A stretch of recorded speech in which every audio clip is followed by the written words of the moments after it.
أعمالنا من يهده الله فلا مضل له ومن يضلله فلا هادي له أشهد أن لا إله إلا الله وحده لا شريك له تقريرا به وتوحيدا وأشهد أن محمدا عبده ورسوله أما بعد اللهم لا سهل إلا ما جعلته سهلا وأنت تجعل الحزن إذا شئت سهلا اللهم إنا نسألك حبك وحب من أحبك وحب عمل يقربنا إلى حبك برحمتك يا أرحم الراحمين آمين يا رب العالمين.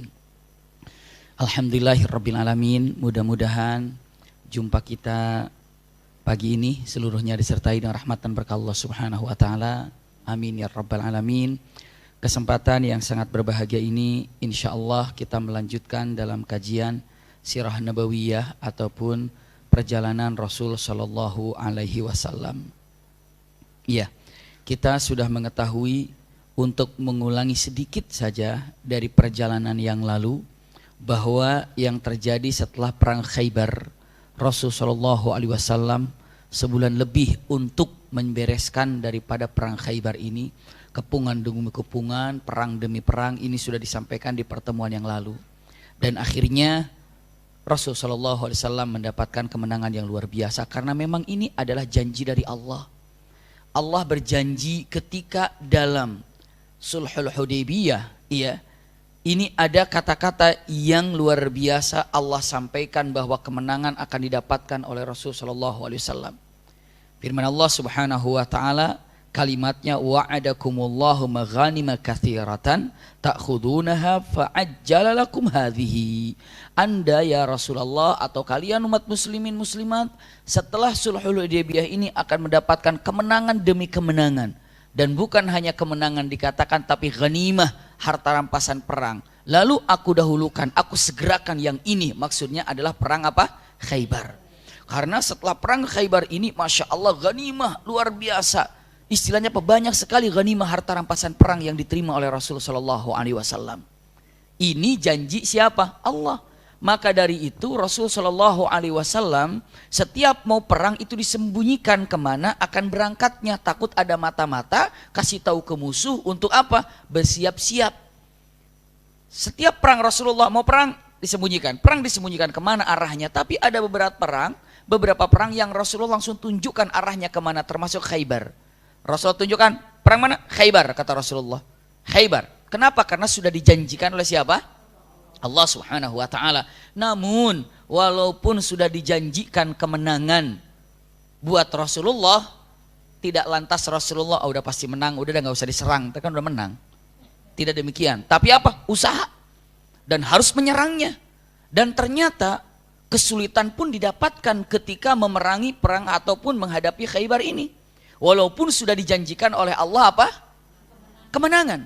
Tapi tetap harus ada usaha. Bisa dipahami Bunda? Tidak mentang-mentang sudah dijanjikan oleh Allah Subhanahu wa taala terus tidak usaha. Kata Rasulullah sallallahu alaihi wasallam, "Man qala la ilaha illallah dakhalal jannah." Siapa yang mengatakan la ilaha illallah masuk surga. Jaminan apa enggak tuh?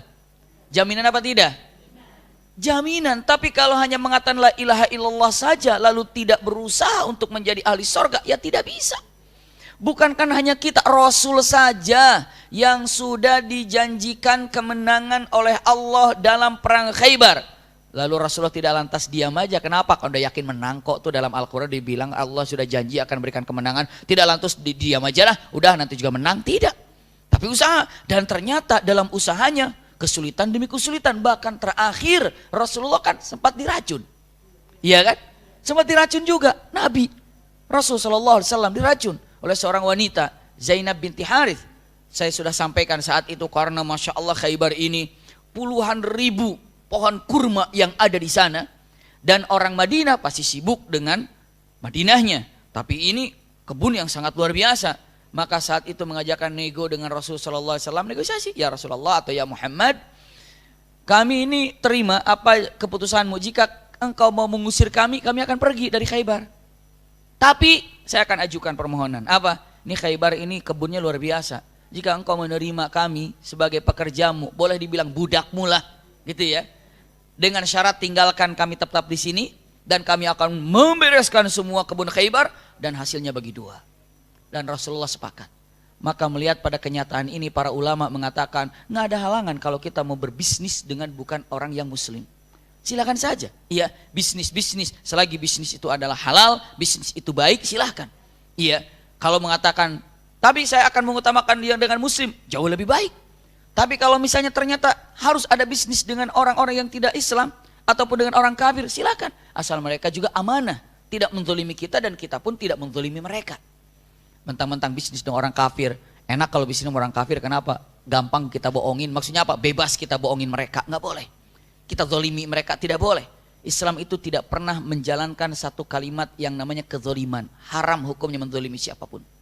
Iya, maka jalankanlah. Ini Rasulullah bersama orang-orang Yahudi Khaybar sepakat. Senang mereka itu. Syukurlah. Kenapa? Rasulullah tidak mengusir kita. Permohonan kita diterima. Lalu apa yang dilakukan sama mereka? Kita bikin azumah atau bikin apa? Pesta. Kesenangan mereka. Kenapa tidak diusir dari mana? Khaybar. Malah diterima mereka sebagai apa? Boleh dibilang budaknya atau pekerjanya di situ. Maka saat itu Zainab binti Harith tahu apa yang disukai oleh siapa? Oleh Rasulullah sambil nanya-nanya, kambing. Iya, di bagian apa disebutkan bagian, ada yang mengatakan di bagian pahanya. Iya, lalu saat itu bagian paha yang disenangi Rasulullah itu dikasih apa? Racun. Silakan. Nah, itulah Yahudi. Baik-baiknya pasti ada maunya. Baik-baiknya pasti ada tusukan yang akan menusuk ketika kita lalai. Apapun yang terjadi. Terbukti sampai hari ini. Di mana? Palestina. Iya. Ada kesempatan tetap ingin merenggutnya. Kenapa? Ya itulah sifat salah satu daripada Yahudi, licik, pelit, dan senang mengadu dombakan. Na'udzubillah. Iya. Saking pelitnya, barang orang lain aja nggak dikasih lagi. Minjem tapi nggak dikasih lagi. Saking pelitnya udah kelebihan. Iya. Kalau punya kita sendiri nggak dikasih, ya itu pelit wajar. Tapi ini minjem terus nggak dikasihin lagi. Jadi dipinjemin, merasa punya sendiri gitu ya. Itulah kalimatnya. Jadi datang jadi tamu di Palestina, setelah itu merasa punya dirinya. Nah itulah orang-orang namanya Yahudi sudah licik, pelit. Iya. Nah punten, setelah disajikan makanan, ini untuk mengulang kemarin, para sahabat tidak ada yang berani memulai makanan itu kecuali Rasulullah terlebih dahulu. Tapi udah lapar banget dan nunggu. Begitu Rasulullah ngambil, dagingnya diambil, sahabat Rasulullah yang lain pun cepat mengambil. Di antaranya yang cepat memakannya itu adalah Bishr ibn Barra. Bishr bin Barra langsung mengambil dan memakannya. Ya, makannya itu baru sedikit memakannya dan Rasulullah baru menggigitnya, tapi ada ludah yang sudah sedikit tertelan. Lalu saat itu punten tulang itu bicara dan mengatakan ulquni ya Rasulullah fa inni masmumah. Itulah salah satu mukjizat Rasulullah, tulang berbicara. Ulquni ya Rasul, lemparkan aku ya Rasulullah karena aku telah diracuni. Lemparkan aku ya Rasulullah karena aku telah diracuni. Maka Rasulullah mengatakan, hentikan makanan kalian, buang. Karena apa? Muntahkan, karena ini ada racunnya. Tapi satu orang sudah masuk. Tapi nggak banyak, satu luqmah, satu gigitan saja. Subhanallah, setelah itu apa yang terjadi? Rasulullah membuangnya, lalu para sahabat pun tidak memakannya. Lalu setelah itu orang ini, punten, Barra ataupun dikatakan Bishr ini sudah mulai kelimpungan karena sudah termakan. Tunggu 3 hari. Mulai pertama kali terasa lemes, lalu nggak bisa kemana-mana, lalu buta, lalu besoknya 3 hari wafat. Saat kejadian pertama kali Rasulullah bertanya, siapa yang memasak makanan ini? Makanan ini? Siapa yang menyajikan makanan ini? Jawabannya adalah Zainab binti Harith. Ini adalah Zainab binti Harith, artinya punten, salah seorang daripada putri bangsa Yahudi. Dia tanya, kenapa kamu lakukan ini? Kenapa kamu lakukan ini? Jawaban Zainab binti Harith apa dia bilangnya? Unik jawabannya. Ya namanya jawaban kepepet. Iya. Dengan mengatakan kata-kata yang dibilang, apa jawabannya? Saya hanya ingin mengecek saja. Kalau engkau raja, maka kamu akan kena racun. Tapi kalau engkau nabi, pasti kamu selamat dari racun. Ngeles gitu. Kalau raja, pasti udah makan itu racun itu sudah mati. Tapi kalau engkau nabi, pasti akan selamat. Dengan cara apapun. Ternyata kamu nabi. Kenapa? Karena kamu punten apa? Diselamatkan, dikasih tahu oleh siapa? Tulang. Ya bukan orang, tapi tulang. Yang membicarakannya, Masya Allah. Itulah salah satu mukjizat dari Rasulullah SAW. Tapi kita jangan sok-sokan ada tulang. Halo, apa kabar? Halo, apa kabar? Tidak seperti itu. Ya. Begitu ngelihat tulang, Rasulullah aja bicara sama tulang. Bisa saya bicara sama tulang? Banyak tulang saya. Tulang Medan, betul. Subhanallah. Lalu lanjutkan. Nah, punten. Setelah itu Rasulullah tunggu. Rasulullah nggak kena racun, tapi ada asarnya, jejaknya. Dari sejak kejadian Khaybar itu, punten, terganggu sedikitnya kesehatan Rasulullah walaupun tidak menerus-menerus. Tidak terus-menerus. Kadang jantungnya detaknya cepat, kadang tidak, kadang pusing, kadang apa. Sehingga di abhar di bagian punggungnya terasa sakit. Itu yang terjadi pada Rasulullah. Sampai Rasulullah mau wafat pun hanya mengatakan kata-katanya, saya masih terasa racunnya Khaybar. Iya seperti itu. Walaupun ada beberapa ulama mengatakan tidak, Rasulullah wafat bukan karena racun Khaybar. Ya, wallahu a'lam. Tapi banyak para alim ulama mengatakan dan saya pernah sampaikan Rasulullah wafatnya itu karena satu bekas daripada pukulan Ibn Abi Qami'ah ketika perang Uhud, iya. Jadi kena di sini sudah tidak luka tapi jejaknya masih ada, itu yang membuat beliau sakit. Yang kedua, sihirnya orang Yahudi, ya. Yang ketiganya itu adalah bekas daripada racun Khaybar tersebut. Maka tiga daripada faktor ini yang membuat Rasulullah secara syariatnya wafat di sana ataupun karena itu. Jadi tidak ada penyakit dari dalam gara-gara salah makan atau karena pribadi keseluruhan sendiri. Jadi penyakit encok itu tidak ada, darah tinggi, kekentalan darah nggak ada semuanya. Kenapa? Rasulullah paling pandai untuk menjaga makanannya. Jadi ingin sehat jagalah makanan. Iya, makanan yang membuat kata perut enak bukan kata lidah enak. Kadang-kadang kita makanan kata mulutnya kata lidahnya enak. Nggak peduli kata perut bagaimana. Perut kepanasan nggak apa-apa, yang penting enak di lidah. Enak di lidah, enak di lidah. Jadi kalau mau sehat cari makanan yang enak di mana? Di perut. Iya, bukan enak di lidah. Coba sekarang kita makanan yang kerasa enak itu di sini apa di sini? Begitu lihat sate kambing, aduh enaknya, nggak ke sini. Langsung kerasanya itu di mana? Di mulut, kayak aduh gimana gitu ya. Ngelihat makanan, aduh kayaknya udah kerasa. Nggak kerasanya di sini enggak. Semua makanan kalau udah perut mah sama aja. Yang bingung perut ini, kemarin ini kata perut itu. Maka subhanallah, ingin sehat, makanlah makanan yang disenangi oleh perut ataupun maidah. Iya. Nah saat itu yang terjadi pada Rasulullah SAW, Masya Allah, iya. Tunggu, ini bagaimana nih? Zainab tinggalkan dulu. Kalau seandainya sampai terjadi kepada Bishr ini ada apa-apa, berarti dia harus dikisos, kan dia penyebabnya. Tapi kalau misalnya sehat, ya dihukum apa saja. Tapi ternyata 3 hari wafat. Maka dikisoslah Zainab binti Harith ini. Karena apa? Karena telah melakukan punten-punten pembunuhan dengan cara memberikan racun. Mengerikan sekali ini. Iya, subhanallah. Kalau sekarang racun tuh banyak sekali. Bisa ditaruh di, dulu tuh ada di kopi sianida apa ya? Saya dulu ingat tuh subhanallah. Iya. Pokoknya ngeri sekali. Iya. Jadi kalau sekarang ini memang itu adalah pembunuhan, namun dengan melalui apa? Kopi. Ngeri sekali. Saya lanjutkan. Usikum wa iyaya nafsi bitaqwallah. Setelah itu apa? Rasul sallallahu alaihi wasallam pulanglah. Ya. Selama dalam perpulangan ini, Masya Allah, tabarakallah, sebelumnya dulu ada yang namanya pembagian ghanimah. Harta rampasan perang dibagikan. Harta rampasan perang dibagikan. Dan saya sampaikan, waktu kan setiap benteng bagikan harta rampasan perang. Setiap benteng bagikan harta rampasan perang, gitu kan? Karena bentengnya dikalahkan satu persatu, tidak semuanya. Masih ingat seseorang yang masuk Islam lalu mendapatkan apa? Ghanimah. Lalu dia bilang apa? Masih ingat itu? Apa mungkin belum disampaikan ini? Salah satu daripada benteng yang dikalahkan saat Rasulullah membagikan apa? Ghanimah. Tiba-tiba ada yang mengatakan, ya Muhammad, aku ingin masuk Islam. Rasulullah bilang, ya katakan, syahadatlah, bersyahadat asyhadu an la ilaha illallah, asyhadu anna Muhammadar Rasulullah. Setelah bersyahadat, Rasulullah bagikan ghanimah ini untukmu. Laki-laki itu mengatakan, ya Rasulullah, aku Islam bukan karena ingin mendapatkan ghanimah. Terus apa yang kau inginkan? Aku ingin mati syahid di sini. Aku ingin mati syahid di sini. Lalu Rasulullah mengatakan, in saddaqaniyah niyatah saddaqahullah. Kalau niatnya jujur, benar, maka Allah akan kabulkan keinginannya. Jadi saat pembagian ghanimah, ada orang yang masuk Islam. Lalu Rasulullah kasih ghanimah. Dia bilang, ya Rasulullah, aku masuk Islam bukan karena ini.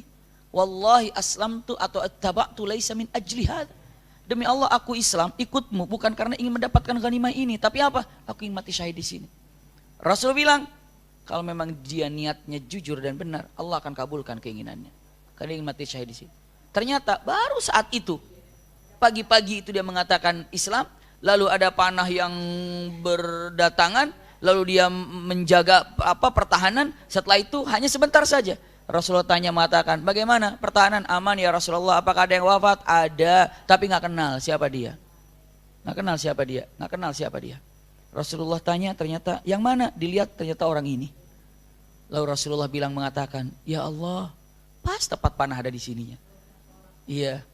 Rasulullah dengan mengatakan kata-katanya, ana ashhad, aku bersaksi kalau engkau mati syahid. Dan Allah bersaksi kalau engkau mati syahid. Dan aku saksinya kalau engkau mati syahid. Subhanallah. Lalu Rasulullah berlinang air matanya dan para sahabat mengatakan, demi Allah, semua para sahabat mengatakan, saya berangan-angan agar yang wafat itu adalah saya. Sampai Rasulullah mengatakan, man arada ayyandhura ila ahlil jannah, siapa yang ingin melihat di antara kalian ahli surga tapi belum pernah sujud walaupun satu kali, inilah orangnya. Begitu mudahnya untuk menjadi ahli surga jika Allah mudahkan kepada yang diinginkannya. Begitu Bunda. Surga itu, saya selalu mengatakan surga itu bagi orang yang dicintai oleh Allah lebih dekat daripada sepasang sendal yang dimilikinya. Itu surga. Surga itu, Masya Allah. Jika Allah menginginkan dia untuk menjadi ahli surga, Allah akan mudahkan dia untuk menjadi ahli surga. Ibu, Bunda yang berbahagia, ibu sedang dimudahkan oleh Allah untuk menjadi ahli surga. Kenapa? Karena Allah memudahkan ibu untuk datang di majelis taklim. Ibu tidak datang ke majelis taklim, ibu tidak duduk di sini, nggak ada yang marahin, nggak ada yang bentakin, nggak ada ngapain. Aman, Bunda, aman-aman. Tapi kenapa? Bunda datang kemari. Allah mudahkan ibu untuk menjadi ahli surga. Dengan cara apa? Gambarannya mudah untuk duduk di majelis taklim. Masya Allah, seperti itu. Jadi betapa indahnya Allah punya skenario untuk menjadikan dirinya ahli surga. Diri kita. Untuk dijadikan dirinya ahli surga. Tapi amalan nggak ada. Sholat belum khusyuk. Sedekah nggak bisa. Lalu apa Allah katakan? Aku akan jadikan dia ahli surga. Apa? Aku uji dengan penyakitnya. Kasih aja penyakitnya. Padahal penyakitnya itu adalah jalan untuk menuju surga. Aku ingin jadikan dirinya ahli surga. Tapi apa? Sholat nggak bisa, haji nggak bisa, penyakit juga sehat. Tapi apa? Aku uji dengan anaknya. Susah banget diatur. Tapi orang tuanya tetap mencintainya dan menyayanginya. Aku uji dengan suaminya, aku uji dengan istrinya, aku uji dengan temannya. Maka setiap orang, tolonglah, ujian itu sebenarnya adalah sebagai pengangkat derajat kita untuk menjadi ahli surga. Itu dia. Bagaimana caranya? Ya Allah yang tahu. Saya rasa di antara ibu semuanya nggak ada yang sekarang ini tidak punya keinginan. Insya Allah semuanya sedang ada masalah. Semuanya insya Allah sedang ada harapan. Semuanya sedang keinginan. Subhanallah. Dan semuanya pernah diuji oleh Allah Subhanahu Wa Taala. Kenapa? Usikum wa iyaya nafsi bitaqwallah. Kenapa? Karena itu adalah salah satu daripada bukti Allah cinta kepada kita. Dengan cara apa? Dengan cara skenario Allah berjalan untuk kita. Terserah Allah. Kita takrub saja kepada Allah. Ikuti saja perintah Allah. Jalankan saja perintah Allah. Allah yang mengatur kehidupan ini untuk dijadikan apa dan seperti apa. Ini dia. Usikum wa iyaya nafsi bitaqwallah. Jadi ternyata apa? Yang ingin saya gambarkan di sini. Rasulullah sudah dijadikan janji oleh Allah kemenangan di perang Khaybar. Tapi tetap kesulitannya ada. Apalagi kita dijanjikan untuk menjadi ahli sorga karena kita orang beriman. Tidak free begitu saja. Usaha dong. Ayo jalankan. Iman yang modalnya dikasih oleh Allah, jalankan. Sekarang saya tanya, ibu punya iman dari mana? Dari Allah. Ibu beli di mana imannya? Nggak beli. Ibu dapat voucher iman dari mana? Nggak ada. Yang kasih iman sama ibu tuh Allah. Lalu setelah itu apa? Allah katakan, siapa yang beriman mengatakan la ilaha illallah Muhammadur Rasulullah masuk surga. Iya begitu. Janji sama Rasulullah aja Rasulullah usaha. Apalagi kita dijanjikan surga oleh Allah, kalau tidak usaha, nol kita ini. Usahalah sebisa mungkin, semaksimal mungkin. Peperangan demi peperangan yang dilakukan Rasulullah SAW. Dan jika Allah sudah mencintai kita, maka Allah akan mudahkan kepada kita untuk menjalankan jalan-jalan menuju surga. Tiba-tiba kumpul dengan orang solehah. Tiba-tiba kumpul dengan orang soleh, tiba-tiba ketemu dengan teman soleha, tiba-tiba semuanya adalah apa? Kejutan skenario Allah yang membuat kita menjadi baik. Itulah yang ada. Iya, ini kalimat yang sangat luar biasa. Maka hadapi segala-galanya. Terutama usia kita semakin hari semakin mendekat kepada ajal, semakin dekat kepada ajal. Walau bagaimanapun kita ini, kalau saya gambarkan, kita ini seperti di atas gerbong kereta, Bunda. Begitu masuk dalam gerbong kereta, mau ngapain aja di gerbong kereta itu, mau ngapain saja, tetap kereta akan sampai ke tujuannya, akan tiba di tujuannya. Sama kita nih mau soleh, mau tidak soleh, mau ngobrol, tidak ngobrol, mau buka aurat, mau tutup aurat, mau ghibah, tidak ghibah, mau sholat, tidak sholat, mau saum, tidak saum. Tetap aja, apa tetap itu? Tetap kita akan sampai ke baris ataupun ke tempat yang namanya wafat atau kematian. Itu selesai. Kita seperti dalam gerbong kereta api, subhanallah perjalanannya. Coba saja kalau sampai misalnya naik kereta api, gerbongnya kan banyak, sampai 12, sampai 13. Ibu jalan dari gerbong satu sampai ke belakang. Dan ibu tolong cek di setiap gerbong itu apa semuanya sedang melakukan kegiatan yang sama. Ada yang tidur, ada yang ngobrol, ada yang foto-foto, ada yang makan, ada yang segala macamnya. Tapi apapun yang dilakukan oleh penumpang akan tetap sampai ke gerbong. Ataupun akan sampai ke finishnya, akan sampai ke tujuannya. Bunda, apapun yang dilakukan oleh bunda terserah, ibu akan sampai. Ibu akan sampai. Maka tolong usikum wa iyaya nafsi bitaqwallah.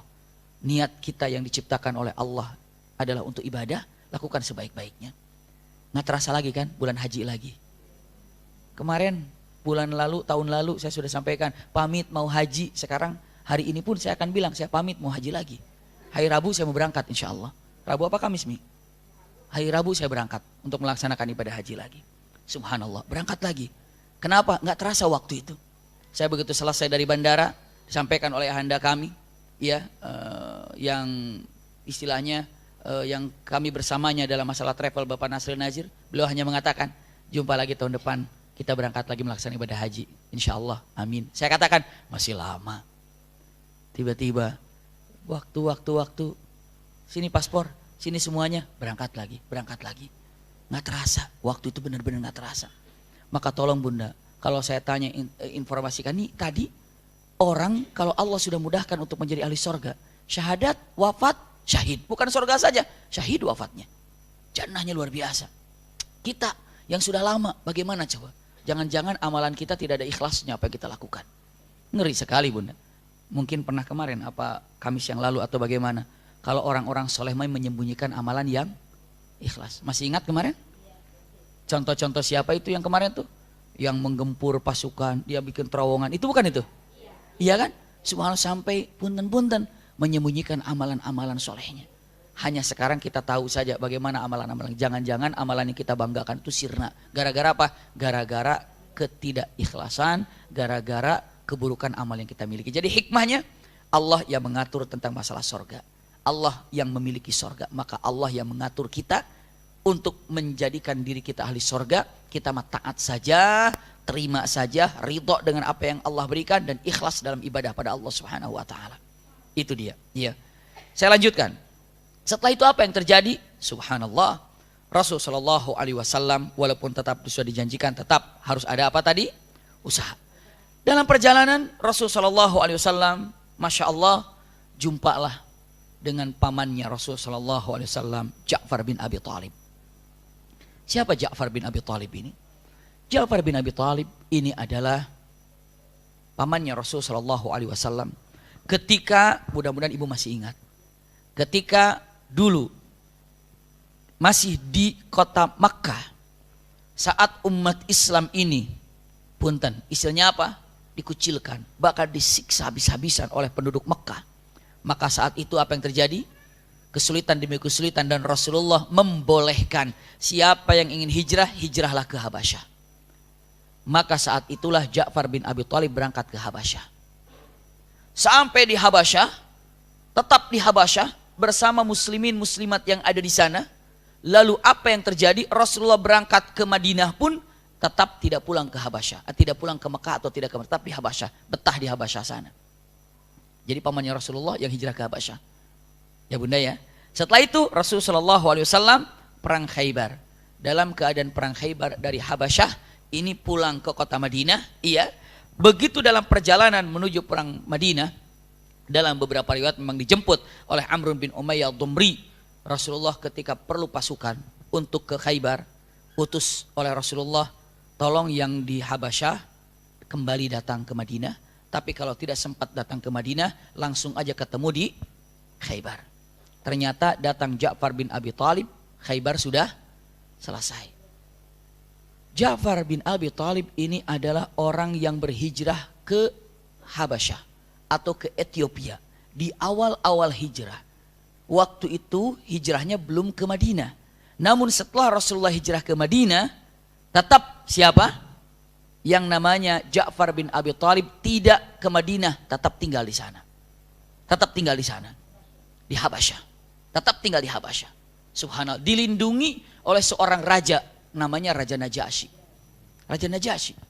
Iya, dan punten saat itu pulanglah karena mendengar Rasulullah di Khaybar, langsung diarahkan ke Khaybar. Sampai di Khaybar perang sudah selesai. Punten, Rasulullah gembira nggak menang melawan perang Khaybar ini? Gembira sekali, senang sekali. Yahudi tunduk sekarang ini. Yahudi sudah dikalahkan. Tiba-tiba begitu Rasulullah selesai Khaybar, dijumpainya siapa? Dijumpainya Ja'far bin Abi Thalib. Lalu kata Ja'far datang, lalu Rasulullah bilang ada. Lihat kata-kata Rasulullah SAW dengan kata-kata yang sangat luar biasa.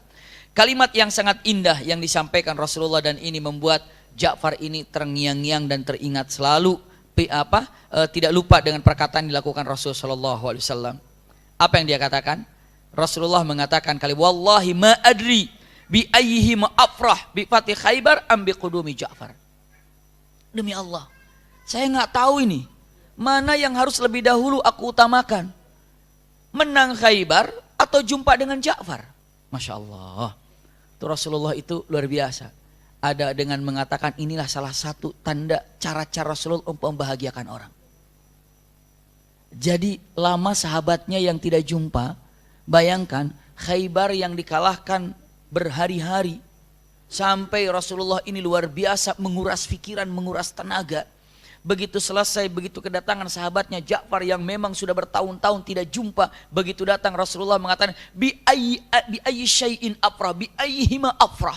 Aku ini harus gembira karena apa ini ya? Aku ini gembiranya karena apa? Apakah karena menang di Khaybar, apa jumpa dengan Ja'far? Atau karena kedatangan Ja'far? Masya Allah, memang Rasulullah SAW luar biasa. Imma yang pertama, beginilah cara Rasulullah menyambut sahabatnya. Imma yang kedua, beginilah derajat Ja'far di hadapan Rasul Sallallahu Alaihi Wasallam. Bisa dipahami nggak bunda? Jadi kalau ibu, masya Allah, tiba-tiba mendapatkan rizki, mendapatkan keuntungan atau mendapatkan kebahagiaan, datang teman, misalnya ibu, bu, cucu ibu lahir, alhamdulillah cucu saya lahir. Teman ibu datang, masya Allah, saya ini bahagia karena cucu saya lahir atau karena kedatanganmu. Subhanallah. Karena kedatangan temannya mau bayar utang, makanya senang banget ya buat bayar rumah sakit misalnya. Tapi yang jelas bunda, punten, ini cara membahagiakan teman tuh luar biasa sekali. Apa? Begitu datang temannya, masya Allah, makin hari kamu itu makin bersinar wajahnya. Memang kamu di bawah lampu sih, jadi terang sekali. Jangan juga begitu, itu langsung ngangkat jatuhin, jangan begitu ya. Walaupun bercanda, hati-hati perasaan seorang mukmin jangan disakitin. Ya puji karena itu bagian daripada sedekah. Memuji bagian daripada sedekah. Husnudzan bagian daripada sedekah. Begitu kan? Husnudzan bagian dari sedekah apa bukan? Sedekah. Ibu kalau misalnya teman ibu datang ke teman yang ibu nggak tahu, nggak kenal, baru ngeliat wajahnya, baru datang, baru kenal, baru ngeliat wajahnya, ibu belum kenal sama dirinya, mau sedekah kepadanya, husnudzan saja padanya. Begitu datang, subhanallah, dia nggak kenal kita nggak kenal dia. Begitu datang saja, kita, masya Allah, rajin beliau ini, masya Allah, luar biasa. Dia datang ke sini untuk mencari ilmu luar biasa. Ini husnudzon. Ini datang, pohon kayak begitu-begitu, udah suudzon duluan. Astagfirullah. Dan duduk di majelis taklim bersedekah tanpa harus tahu siapa yang disedekahinya. Mungkin bunda mendapatkan sedekah dari siapa? Dari teman ibu. Dari apa? Dari husnudzonnya. Dan gak usah dibilang-bilang, udah selesai. Tahu nggak? Aku udah husnudzon sama kamu tadi. Nggak usah. Udah biarin aja bunda. Jadi kalau mau husnudzon itu bagian daripada sedekah. Husnudzonlah karena husnudzon itu bagian daripada sedekah. Jika anda baru melihat seseorang dan anda tidak mengenalnya, kesempatan untuk bersedekah dengan cara apa? Husnudzon. Kesempatan dalam berhusnudzon.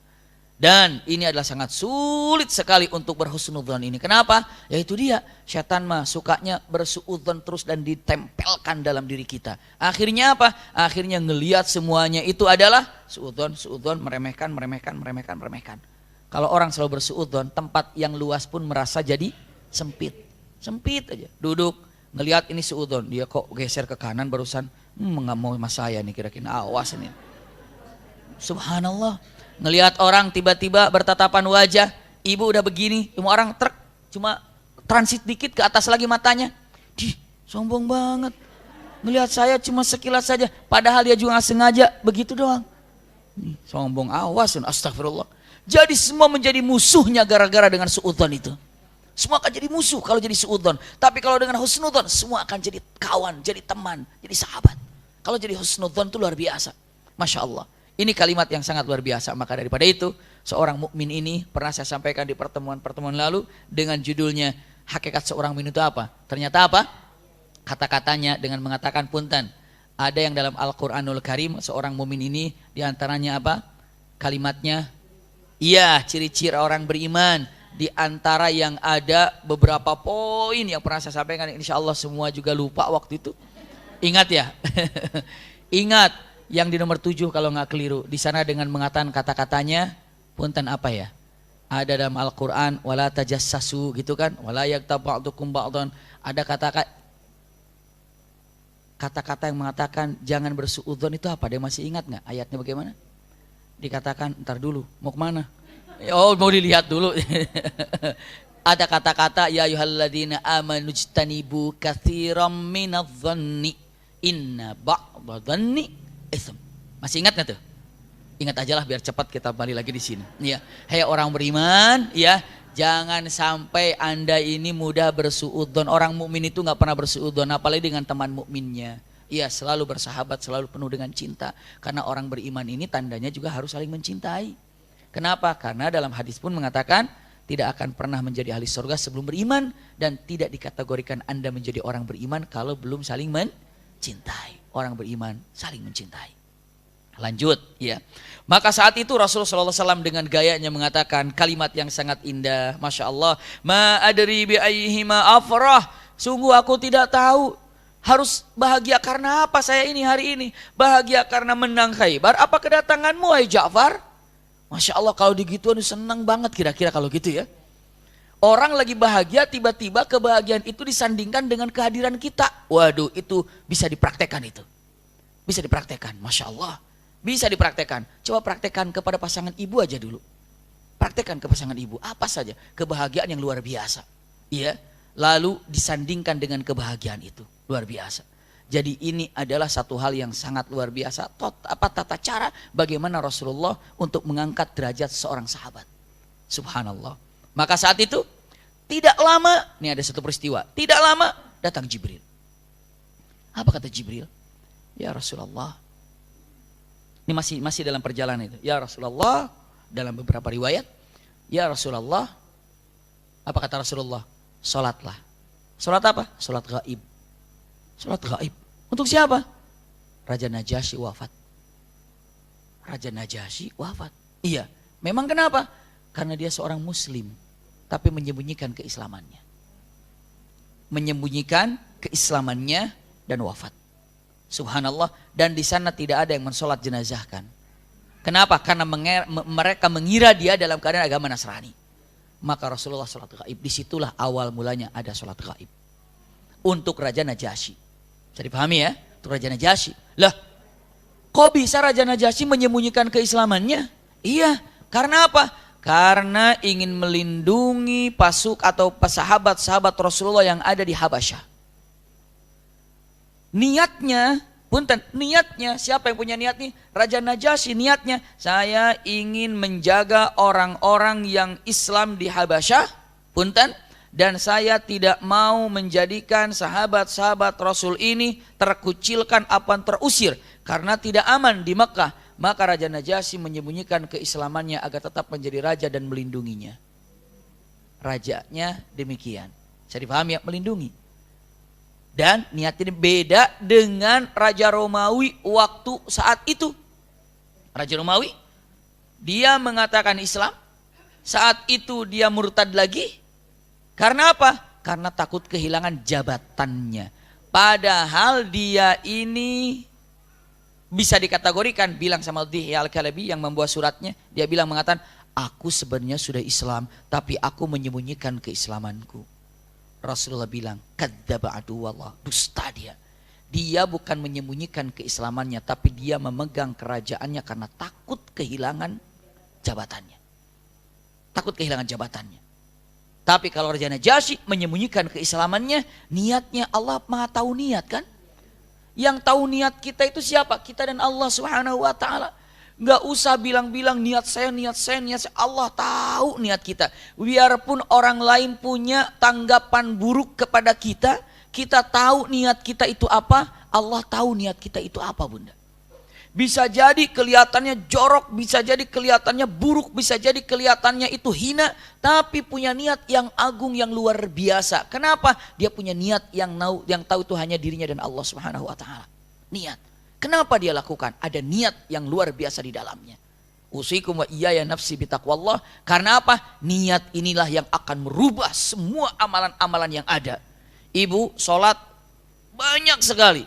Kelihatannya nunduk selalu. Tapi niatnya tidak baik, maka nol akibatnya. Sampai dalam hadis Rasulullah kan, yang pertama kali awwalamun su'ira binnar, yang pertama dilemparkan ke api neraka itu siapa? Kaget. Siapa? Ternyata orang yang pembaca Quran. Membaca Quran, hafidh Quran, Masya Allah, bukan sekedar hafidh Quran, mengerti Al-Quran, menyampaikan tentang makna Al-Quran. Ternyata ketika Allah tanya dengan pertanyaannya, aku telah berikan keindahan kepadamu ilmu tentang Quran, bacaanmu yang fasih, hafalanmu yang kuat, kata-katamu yang memukau, lalu aku yang telah berikan itu kepadamu, kau apakan ilmu itu? Dia bilang, aku telah berdakwah ke sana kemari. Aku telah sampaikan ayat-ayat Al-Quran. Ini untuk menyebarkan agamamu ya Allah. Apa kata Allah? Kadzabta, kamu dusta. Kamu lakukan itu karena kamu ingin mendapatkan pujian dari makhluk. Maka perkataannya, siapa yang melakukan satu pekerjaan karena menginginkan selain dari Allah, maka yang akan dia dapatkan selain dari Allah itu. Dan cukup ada orang baca Quran, dia hanya ingin mendapatkan pujian dari orang lain, maka kelak di akhirat kamu sudah dapatkan pujian itu, tapi tidak dapat dari aku karena niatmu karena ingin dapat pujian. Maka Allah katakan, apa yang telah kau lakukan, hafalanmu, bacaanmu, ayat-ayatmu, itulah yang akan menggeret kamu ke neraka. Astagfirullahaladzim. Satu lagi, siapa? Dia yang banyak infaknya. Infak. Masya Allah, luar biasa. Allah tanya, kamu yang telah aku berikan berbagai macam harta yang berlimpah luar biasa, kau apakan harta yang aku berikan? Aku telah berikan masjid, aku telah jadikan untuk santunan yatim piatu, aku telah ini, dan aku semuanya kerjakan di jalan Allah. Allah katakan, kadzabta, kamu dusta. Kamu lakukan ini agar engkau mendapatkan gelar, kamu itu dermawan, kamu itu baik, kamu itu adalah segala macam, dan itu telah kau dapatkan tanpa mendapatkan dari aku. Maka hari ini apa yang telah kau lakukan akan menyeretmu ke neraka. Astagfirullah. Juga yang ketiganya, la haula wala quwata illa billah, orang yang kelihatannya mati di medan perang. Wah, di medan perang membela kebenaran, ternyata mati, ternyata wafat. Lalu apa yang dikatakan? Aku telah berikan keberanian kepadamu dan kehebatan dalam main pedang, atau mungkin dalam main itu, main ini, segala macamnya. Apa yang telah kau lakukan? Aku telah lakukan ini. Kenapa? Karena aku mencintaimu. Aku berperang di jalan Allah. Akulah orang yang mati syahid. Allah katakan, kadzabta, kamu lakukan ini karena engkau ingin dikatakan berani, karena ingin mendapatkan gelar pahlawan. Kalau aku mati di sini nanti makamku ada topengnya, nanti di makamku ada, bukan topeng, apa namanya? Helmnya gitu ya. Nanti aku akan mendapatkan apa? Gelar yang namanya pahlawan. Dia berperang agar mendapatkan gelar pahlawan, cuma itu doang yang didapatkan, nggak dapat dari Allah Subhanahu wa taala. Maka mati itulah yang menyeretkan dia ke neraka. Saya takut, Bunda, apa yang telah kita korbankan selama ini untuk melakukan kebaikan-kebaikan, ternyata itulah yang menyeret kita ke neraka. Na'udzubillah. Gara-gara apa? Gara-gara niatnya itu keliru. Sekarang Bunda kemari niatnya apa? Saya mau mencari ilmu ya Allah.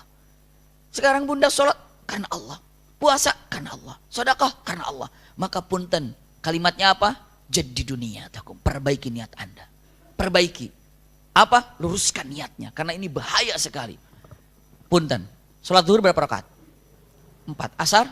4. Sama-sama gerakannya gitu. Yang membedakan apa? Niat. Puasa wajib sama puasa sunnah bedanya apa? Niat. Bedanya niat. Haji wajib sama haji sunnah bedanya apa? Niat. Umrah wajib sama umrah sunnah bedanya apa? Niat. Dahsyat sekali. Niat ini luar biasa, bisa mengarahkan kepada kita yang tepat sekali. GPS dalam kehidupan. Iya. Atau kompas dalam kehidupan. Mau kemana kita arahkan ini? Itu tentang masalah niat. Bidikannya terus tepat untuk masalah niat. Sama-sama ditembakin, tapi kenanya kemana? Ya salah bidik. Yuk kita tembak, ayo tembak. Satu nembak burung, satu nembak mangga, satu nembak. Nembak apa? Begitu semua dornya sama. Iya, tapi kenanya beda. Kenapa? Yang dibidiknya mana? Orang yang mau bidik burung, begitu ditembakin, yang nggak dapat mangga. Kenapa? Orang dia bidik burung kok. Satu peluru. Orang yang bidik mangga itu nggak dapat burung. Kenapa? Karena dia bidik apa? Mangga. Seperti itu loh. Kita niatnya karena apa? Maka niat itulah yang didapatkan tanpa mendapatkan apa yang didapatkan dari Allah Subhanahu wa ta'ala. Maka disitulah mulainya ada yang namanya sholat apa? Gaib. Maka sampai hari ini ada perbedaan pendapat ulama. Ada yang mengatakan sholat gaib itu syaratnya satu. Apa? Di sananya nggak ada yang sholat gaib kan? Siapa itu? Raja Najasyi kan nggak ada yang sholat gaib di sananya, maka sholat gaib kan? Makanya ada beberapa masjid tidak menerima sholat gaib. Kenapa? Karena kejadiannya apa? Karena kejadiannya apa? Ya, karena kejadiannya untuk Raja Najasyi yang tidak disolatkan di sana. Tapi kalau ada yang disolatkan jenazah di sana, nggak usah. Kenapa? Karena sudah ada sholat jenazah di sana. Tapi dengan mengatakan kata-katanya, ini sebagai contoh. Mau ada yang sholat, nggak ada yang sholat, sholat jenazah aja karena ada contohnya. Maka silakan saja, mau sholat gaib, mau tidak sholat gaib di masjid, mau ada acara itu, tidak ada acara itu, silahkan saja. Karena apa? Ini perbedaan pendapat yang ada. Bisa dipahami Bunda ya? Saya lanjutkan, punten. Ini perkataan yang selanjutnya. Bahagia dengan jawaban. Selama dalam perjalanan Rasulullah SAW menaklukkan Khaybar, punten, Yahudi-Yahudi yang tidak berkumpul di Khaybar, tapi kabilah-kabilah seperti di Fadak itu ada perkampungan lagi Yahudi di sana. Rasul datangi dan takluk. Jadi Khaybar itu Yahudi yang berkumpul memang di satu tempat yang besar, tapi ada kampung-kampung kecil yang di situ memang ada Yahudi juga. Dan Rasul taklukkan seperti Wadil Qura, semuanya dikalahkan semuanya. Nah, ini penting. Tahu nggak Bunda? Saat dalam peperangan yang akan terjadi saat itu antara Rasulullah dengan Khaybar, orang-orang kafir Quraisy, musuh Rasul apa sahabat Rasul di situ? Dia doa, tapi nggak tahu doanya cara apa.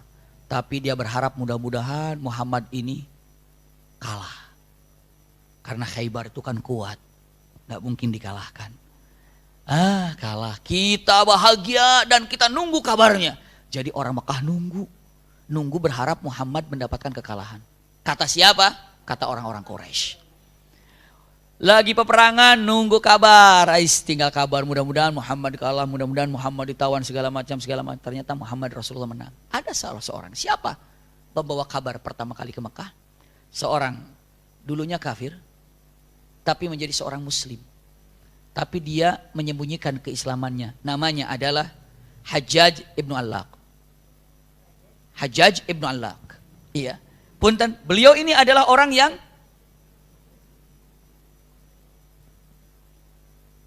jadi orang ini apa? Orang ini luar biasa. Seseorang yang sangat luar biasa ini datang ke depan, ya Rasulullah, aku kan sudah Islam, tapi orang-orang tidak tahu kalau diriku Islam. Terus gimana? Saya mau datang ke Mekah tapi harta saya ada di Mekah semuanya.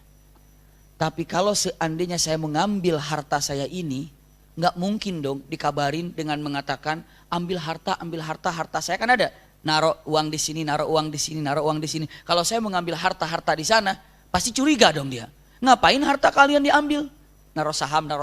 Mau diambil, ngapain diambil? Pasti ada sesuatu. Makanya saya sudah Islam, tapi saya ingin mengambil harta saya di sana semuanya dan saya ingin ke Madinah. Ya ambil, tapi saya harus bohong. Ya bohong aja kata Rasulullah. Bohong sama musuh boleh nggak? Bohong sama musuh mah boleh. Jangan bohong sembarangan. Yang boleh dibohong itu musuh. Apalagi mengakurkan orang berantem. Satu lagi kepada pasangan hidup. Istrinya masak. Waduh, enak banget mah. Luar biasa. Padahal peperedeyan begitu. Tapi silakan demikian. Nah punten, datanglah siapa ini? Hajjaj datang tiba-tiba Bunda. Begitu tiba Hajjaj ini ke sana, begitu tiba Hajjaj ini ke situ, orang-orang Mekah kan lagi nunggu. Kata Hajjaj bilang, "Hei, aku baru datang dari Khaybar." "Oh ya, Hajjaj, ya memang kamu dari Khaybar. Gimana kabarnya? Muhammad hancur. Terkalahkan. Pokoknya Muhammad ditawan sekarang. Sama pasukan-pasukannya tertawan. Sebentar lagi mereka akan memberikan Muhammad dan teman-temannya ke Mekah. Siap-siaplah menebusnya. Jadi pahami gak bunda? Tebus. Ditebus buat apa? Ya buat dibunuh di Mekah mah. Atau buat di apa? Disimpan dulu di penjara, nanti kalau selesai nanti ya diselesaikan. Bahagianya siapa? Maka wah senang Muhammad kalah, Muhammad tertawan, Lalu kata Hajjaj dengan mengatakan kata-katanya apa? Nah justru itu saya datang kemari pengen beli tawanan-tawanannya Muhammad. Mau saya jadiin budak. Terus bagaimana beli? Duitnya kan di kalian semuanya. Tolong dong kumpulin semuanya secepatnya. Cepetin. Maka pimpinan instruksi dari pimpinan Mekah yang membawa duit Hajjaj segera dikembalikan secepatnya karena dia mau beli tawanan-tawanan Madinah. Tidak disangka kata Hajjaj, uang saya yang tercecer di mana-mana 3 hari terkumpul semua. Biasanya perlu berbulan-bulan, ini 3 hari dapat saking gembiranya semuanya. Dapat kumpul, begitu dapat kabar seperti itu, yang sakit satu siapa? Sayyidina Abbas. Dan Abbas itu pamannya Rasulullah, malah sakit begitu mendengar Muhammad Rasul tertawan. Dia nggak bisa kemana-mana, nangis aja di rumah, nangis aja di rumah. Akhirnya tangisan yang sangat dahsyat itu apa yang terjadi? La haula wala quwata illa billah. Memanggil Hajjaj, Hajjaj sini. Kamu tahu kan aku adalah pamannya Muhammad, iya. Lihat aku sakit kayak gini, beneran kalah. Shh, jangan bilang-bilang. Kenapa? Menang. Khaybar kalah semuanya. Aku ngomong gini biar duitku balik. Terus kalau balik duit ini aku akan balik segera ikut ke Madinah. Terus apa? Kamu ngomong apa saja yang terserah setelah aku bebas dari Mekah ya. Begitu? Iya. Kapan kira-kira? Malam ini aku berangkat kemana? Ke Madinah. Malamnya berangkat ke Madinah, wah didukung, diantar sama orang-orang Mekah. Selamat Hajjaj, sukses Hajjaj. Nanti banyak-banyak beli apa? Budak-budak Madinah itu, sukses. Selamat Hajjaj, silakan. Pokoknya ketika mau berangkat itu diapain itu? Dilepaskan gitu, ada pelepasan berangkat. Selesai Hajjaj berangkat, udah jauh kira-kira. Mandilah Sayyidina Abbas. Pakai baju bagus, tawaf, orang-orang Mekah tertawa. Abbas, kamu ini biar nggak kelihatan sedih ya, sok bersih, sok hebat. Padahal kamu sedih 3 hari nggak keluar-luar. Sekarang ini biar nggak kelihatan sedih, oh pakai baju baru, pakai gini di semuanya. Pura-pura kamu, dia bilang. Aku nggak pura-pura dan aku nggak sedih, aku bahagia. Sejak kapan kamu bahagia melihat ponakanmu itu jadi tawanan? Siapa yang bilang ponakanku jadi tawanan? Itu Hajjaj. Kan baru datang dari kami. Kamu percaya Hajjaj apa percaya saya? Lah kamu kan gak dari sana. Hajjaj bilang sama saya dia sudah Islam. Dan Muhammad Rasulullah menang. Dan dia itu lari ke Madinah ngumpulin harta-hartanya. Bingung semuanya. Lalu kata Abu Sufyan apa? Kata Abu Sufyan, dengar. Kata Abu Sufyan, saya jujur lebih percaya kepada siapa? Abbas daripada Hajjaj. Kenapa? Karena Abbas ini adalah nggak pernah bohong. Kalau Hajjaj kita nggak tahu dari mana kecilnya, gimana gedenya. Kita kayaknya ketipu ini. Ditunggu ternyata benar Muhammad Rasulullah menang. Subhanallah. Itulah kejadian peristiwa yang luar biasa, Bunda. Dan luar biasa, maka saat itulah kemenangannya lancar. Punten, iya. Setelah itu apa? Yang terjadi yang sangat luar biasa. Hajjaj ini luar biasa. Iya, dan akhirnya dapat. Dan Rasulullah selama pulang menaklukkan Yahudi dalam satu kampung sampailah ke kota Madinah. Subhanallah. Sesampainya di kota Madinah, Rasulullah kembali untuk merenungkan siapa orang-orang yang telah menggempur Madinah ketika perang Khandaq. Masih ingat nggak? Waktu perang Khandaq kan, mana lagi kabilah-kabilah yang belum dikasih pelajaran. Banyak kabilah-kabilah belum sana. Siapa dikasih pelajaran sebelum melaksanakan umroh qadha. Tahu umroh qadha? Umroh qadha itu umroh yang dulu mau umroh terus dijegal, nggak jadi, terus jadi sulh Hudaybiyah. Nah itu kan 1 tahun kan, nggak terasa udah 1 tahun lagi mau umroh. Kayak kita nggak terasa mau haji lagi. Rasul 1 tahun lagi ternyata mau umroh. Masya Allah, luar biasa. Iya kita, kan saya perwakilan bunda semuanya karena saya doakan bunda nanti di sana. Iya. Iya, saya ibu wakilnya, insya Allah saya akan doakan bunda nanti selama di Mekah. Pokoknya yang ahli majelis taklim dimanapun sukses dunia akhirat. Iya. Oh iya, mumpung masih ingat ini.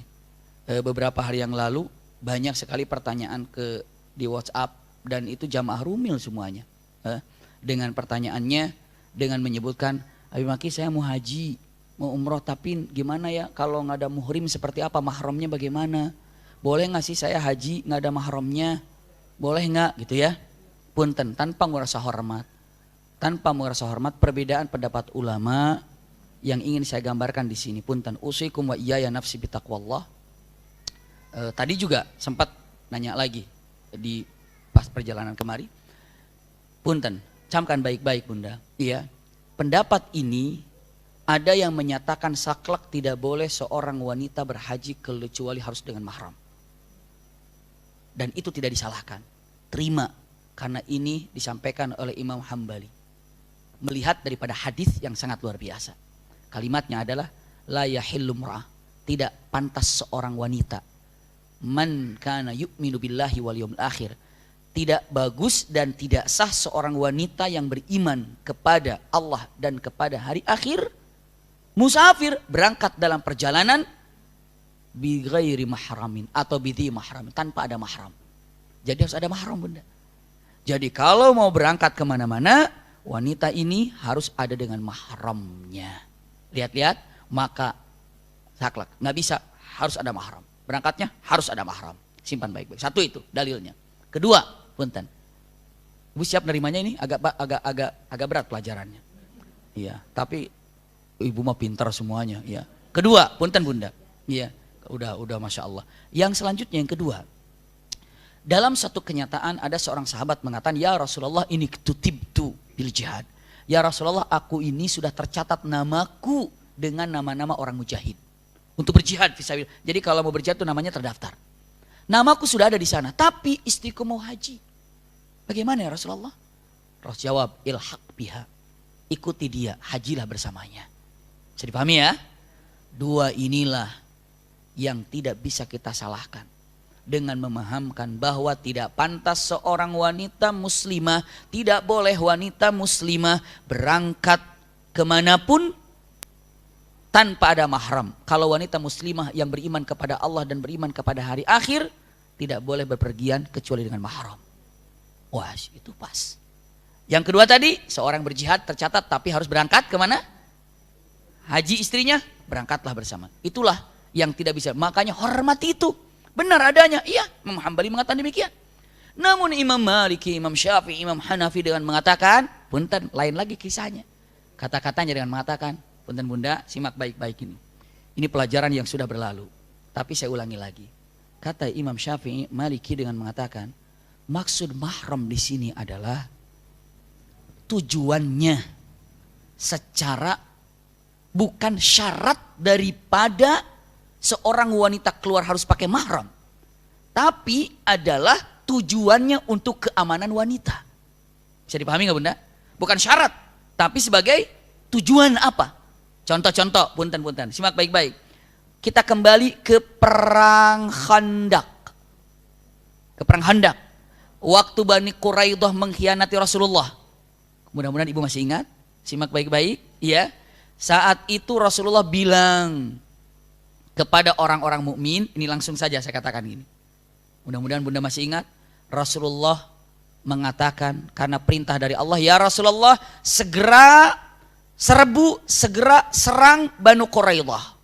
Segera ya Rasulullah. Maka Rasulullah kumpulkan para sahabat di masjid dan Rasulullah katakan, lihat-lihat kata Rasulullah, Man kana yu'minu billahi wal yawmil akhir, siapa yang beriman kepada Allah dan hari akhir, lihat kata Rasulullah, fala tusalliyannal asra illa bi Bani Quraidah, jangan engkau salat asar kecuali di Banu Quraidah. Ulangi lagi, jangan berangkatlah ke Banu Quraidah dan jangan salat asar kalian ini kecuali di Bani Quraidah. Paham Bunda? Jadi pahami ya? Lanjut, berangkatlah para sahabat. Dalam perjalanan sahabat dengar kelihatan waktu asar tiba. Ini asar nih.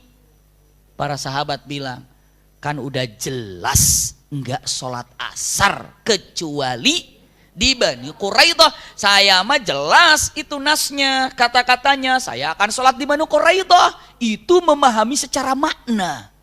Bisa dipahami Bunda? Bukan secara nasnya, bahasanya gitu. Jangan sholat asar kecuali di Bani Quraidah. Udah jelas gak itu? Saya tanya, jelas nggak? Jangan sholat asar kecuali di Bani Quraidah, jelas nggak? Yang nyuruh siapa? Akhirnya sahabat sholat di mana? Bani Quraidah. Walaupun sampainya maghrib Bunda. Walaupun sampainya maghrib. Tapi ada sahabat dan banyak sholat. Kenapa? Beliau berpikir, itu maksudnya bukan kita harus sholat di Bani Quraidah. Maksud Rasulullah agar kita cepat-cepat nggak berleha-leha. Jadi pahami nggak Bunda? Jangan leha-leha, cepat, makanya cepat. Maka saking harus cepatnya Rasulullah bilang jangan sholat asar kecuali Banu Quraidah, maka harus segera dicepatkan. Maka sebagian sahabat yang memahami makna keinginan Rasulullah, sholatlah di jalan. Bisa dipahami Bunda? Sampai Rasulullah di Banu Quraidah, sahabat bertanya-tanya, ya Rasul yang benar yang mana? Panggil, kamu kenapa sholat di Banu Quraidah? Ya jelas, kau katakan jangan sholat asar kecuali di Banu Quraidah. Iya, kalau saya paham keinginan Anda seakan-akan ingin mengatakan segera untuk melakukannya, maka waktu sholat ya saya sholat. Rasulullah bilang dua-duanya benar. Jadi paham Bunda? Jangan menjadikan perjalanan seorang wanita tanpa mahram. Jelas kan tuh? Jelas kan? Memahami Imam Syafi'i, tujuannya demi keamanannya. Tapi kalau aman di jalannya, lihat, silakan. Bahkan punten sebelum saya jauh melangkah lagi. Untuk jalan aman, silakan. Kenapa? Satu perkataan. Adi bin Hatim bersama Rasulullah saat itu sedang berbicara berdua.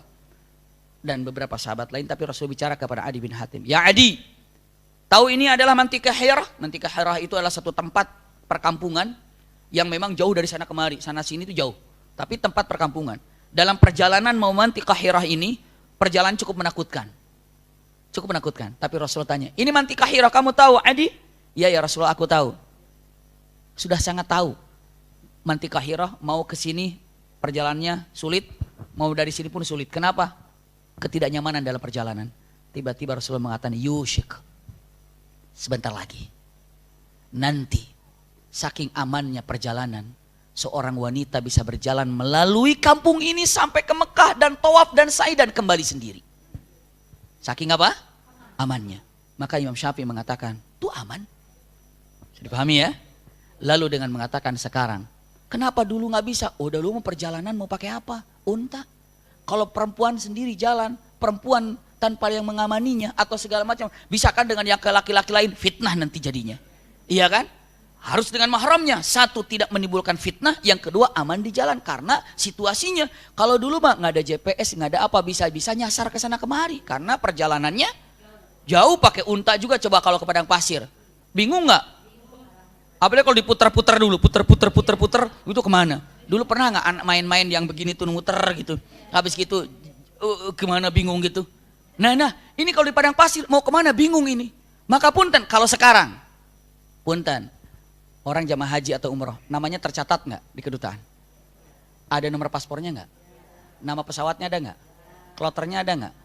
Maktabnya ada nggak? Nomor rumahnya ada nggak? Kesehatan dokternya ada nggak? Kalau dia hilang ketahuan nggak? Ketahuan. Nyasar aja di Masjidil Haram ketemu dibawa ke kloternya, ke sektornya. Jadi dengan mengatakan kata-katanya, ini sudah kembali daripada Imam Malik. Imam Malik dengan mengatakan kata-katanya, ini luar biasa. Man hajar alal qaryah, siapa atau dikatakan berjalan dalam hijrah bersama satu qaryah, satu kampung, maka dia tidak perlu mahram. Kenapa? Karena beliau dalam keadaan aman. Mereka itu satu kampung. Nah kalau sekarang ini satu kampung, oh bukan dari Indonesia ke sana. Satu kloter banyak di sana. Maka dengan mengatakan bersama dengan Rifqah Aminah tidak ada masalah. Dalil lagi, istri Nabi Muhammad Rasul Sallallahu Alaihi Wasallam kecuali Siti Zainab bersaksi semuanya. Kami telah menjalankan haji sunnah. Karena haji yang wajibnya sudah. Kami telah menjalankan haji sunnah, berangkat ke Mekah, melaksanakan haji bersama Utsman bin Affan dan Abdurrahman bin Auf. Berangkatlah melaksanakan ibadah haji. Rame-rame. Di situ ada mahramnya enggak? Ada mahramnya enggak? Enggak ada. Istri Nabi enggak ada mahramnya. Di situ ada siapa? Ada yang namanya ada yang namanya Abdurrahman bin Auf. Tidak ada dengan mahram kaitannya dengan istri-istri Nabi, istri Rasulullah. Iya. Lalu Utsman bin Affan juga tidak. Maka pun mereka berhaji berangkat ke sana. Maka dalil seperti itu dengan mengatakan bisa. Namun perbedaan pendapat ini tetap utamakan kalau suaminya bisa ajak dan lebih mulia bersama mahramnya. Lebih mulia, lebih bagus bersama mahramnya. Tapi kalaupun tidak bisa karena ada beberapa hal. Karena suami sakit misalnya. Atau suaminya kadang-kadang nggak mau diajak haji, ada nggak suaminya nggak mau diajak umroh? Ada tuh, istrinya udah ngebet banget nih, suaminya nggak mau, sampai mati ya sudah nggak ada lagi berangkat melaksanakan. Makanya walaupun hadis ini lemah, tapi banyak dikatakan para ulama dengan man istata'a ilaihi sabila, melaksanakan ibadah haji, umroh itu adalah man istata'a ilaihi sabila, yang mampu menjalankannya. Punten, ternyata Rasulullah bersabda mengatakan, punten, zadu war rahil. Siapa yang mampu di jalannya, satu adalah ada perbekalannya, yang kedua ada ongkosnya. Seperti itu, tanpa menyebutkan mahram. Kenapa? Karena itu adalah tentang keamanannya. Tapi dalam perbedaan pendapat ini, silakan ibu simak, silakan ibu renungkan. Daripada dua perbedaan ini, Imam Syafi'i membolehkan, Imam Maliki membolehkan, Imam Hanafi membolehkan, iya. Tapi bukan berarti 3 lawan 1, 3 yang menang, tidak bisa. Tapi apa? Pemahaman, itulah ilmu fikih. Banyak sekali perbedaan ilmu fikih, lalu yang keliru itu memaksakan terhadap kehendak apa yang dipahaminya. Sekarang lemparkan saja, monggo silahkan. Gitu ya. Makanya dengan mengatakan perbedaan pendapat ini, perkataan Ibnu Taimiyah, perbedaan daripada umat Muhammad itu adalah akan membawa rahmat kalau seandainya didasari dengan rasa cinta, saling menghormati apa yang adanya. Oh ternyata yang tidak boleh ini loh dalilnya, silakan ambil. Iya. Oh ternyata boleh kerja dalilnya, tapi jangan memudah-mudahkan. Pak, saya mau haji nih. Dia bilang, kata bapaknya dia mengatakan, aku juga mau ikut. Nggak usah Pak. Kenapa? Boleh kok, nggak pakai mahram. Padahal dia mau. Justru kalau mengatakan, Pak mau nggak? Paksa dulu. Kenapa? Yang paling mulia, yang paling hebat bersama mahram. Tapi kalau tidak bisa, karena apa dan bagaimana? Ya gimana lagi? Karena haji juga adalah hukumnya apa? Wajib. Pada kita semuanya, wajib. Maka ini perbedaan pendapat yang harus saling apa? Menghormati. Dan harus saling menghargai dengan pendapat ini. Bunda yang berpendapat harus pakai mahram, peganglah karena pemahamannya di situ. Tapi satu waktu ternyata menimpa kepada bunda harus berangkat tanpa mahram, silahkan. Bukan berarti harus kekeh-petekeh di sini. Bunda dengan mengatakan ternyata bisa, saya harus ternyata berangkatlah. Subhanallah, seperti itu. Iya, jadi hal ini harus menumbuhkan rasa cinta dalam perbedaan yang ada. Indah ketika ada perbedaan. Kenapa? Saling menghargai dan saling mencintai. Karena dikatakan cinta itu yang mengalahkan segala-galanya. Maka kalimat ini yang pernah saya sampaikan, apa coba? Habibu habibi habibi. Iya, apa yang disukai kekasihku berarti aku harus menyukainya. Kalaulah sahabat kita, teman kita, guru kita berbeda dengan apa yang kita pahami, kita harus menghargai dari perbedaan itu karena kita lebih cinta kepada mereka seperti cinta kepada diri kita sendiri. Bisa dipahami Bunda ya? Jadi kalimatnya adalah untuk saling menghargai daripada perbedaan pendapat ini. Ini pendapat sudah lama terjadi perbedaannya. Bahkan kalau lihat daripada para ulama-ulama yang dulu, awal mulanya mengatakan tidak boleh, tiba-tiba tahun-tahun sekarang ini mengatakan pendapat yang dua tadi.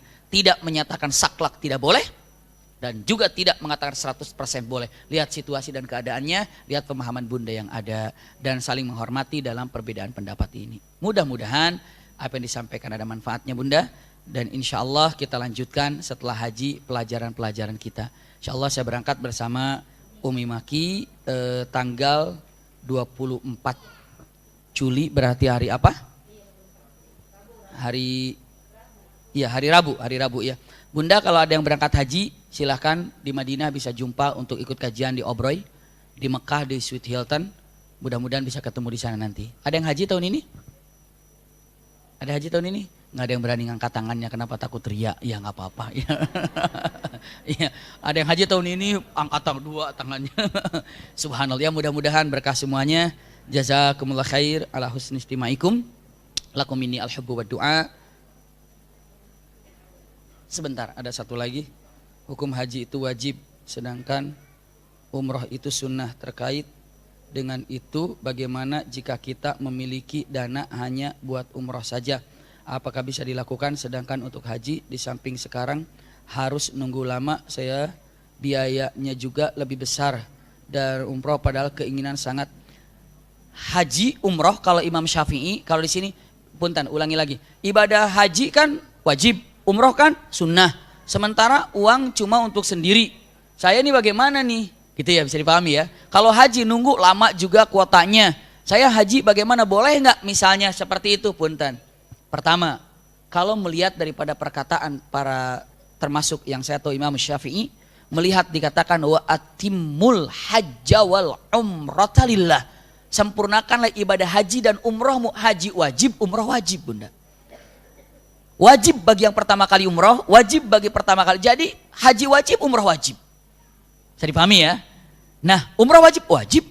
Haji wajib, wajib. Karena Al-Quran mengatakan wa atimul hajja wal umrata. Sempurnakan hajimu dan umrohmu. Melihat daripada ini, maka sama-sama wajib. Ya, kalau ditanya mengatakan, kalau terbentur dengan ongkos, apakah boleh saya cuma berangkat sendiri? Itu mungkin pertanyaannya ya. Dengan berangkat sendiri, maka dengan mengatakan, tetap para ulama mengatakan dua pendapat tadi. Tapi kalau rifqah aminah, rifqah itu ada teman-teman dalam perjalanannya itu aman, insya Allah aman, iya. Karena berangkat juga dengan grup, dengan ini, bahkan beda grup asal Indonesia saja itu saling tolong menolong. Bisa dipahami nggak Bunda? Saya pernah dalam satu pesawat, ternyata beda grup, beda apa, tapi Indonesia semuanya. Kebetulan kami dalam grup itu ada dokternya ada 4. Dokternya ada 4 waktu umroh. Grupnya nggak terlalu banyak, kita cuma bawa sekitar 25.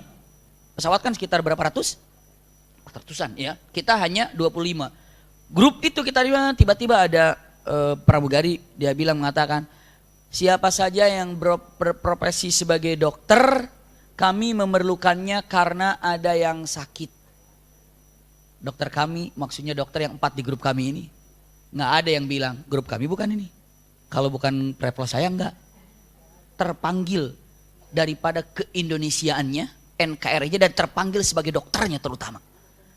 Iya, semua langsung berdiri yang 4-4-nya itu menghadap semuanya, dan dia Masya Allah itu punten diperbaiki ternyata saat naik pesawat itu sudah terasa cuma diam-diam, jadi pas didatangi sama dokter itu sudah tidak ada. Sudah tidak ada, sudah lepas gitu ya, sudah tidak ada nyawanya, dan subhanallah saling tolong menolong, dan dokter semuanya yang sikap semuanya, beresin semuanya, tuntas semuanya, Masya Allah nggak ada masalah, dan luar biasa. Jadi istilahnya dengan mengatakan kata-katanya rifqah aminah itu tidak ada dengan mengatakan grup saya, tapi satu pesawat kadang-kadang dari Indonesia itu semuanya itu saling tolong menolongnya luar biasa Bunda. Saling tolong menolongnya luar biasa. Jadi kalau mengatakan sama saja hukumnya dengan yang pertama tadi disampaikan, wallahu a'lam bishawab. Ya, tanpa mengurangi rasa hormat daripada perbedaan dari Bunda yang mungkin berbeda pendapat dengan apa yang disampaikan, namun dua-duanya adalah berdalil dan dua-duanya punya sandaran, insya Allah. Sekali lagi, lakum minni al-hubbu wa du'a. Wassalamualaikum warahmatullahi wabarakatuh. Sama-sama Bunda kita tutup dengan kafaratul majlis. Subhanakallahumma wa bihamdika asyhadu an la ilaha illa anta astaghfiruka wa atubu ilaika walhamdulillahi rabbil alamin.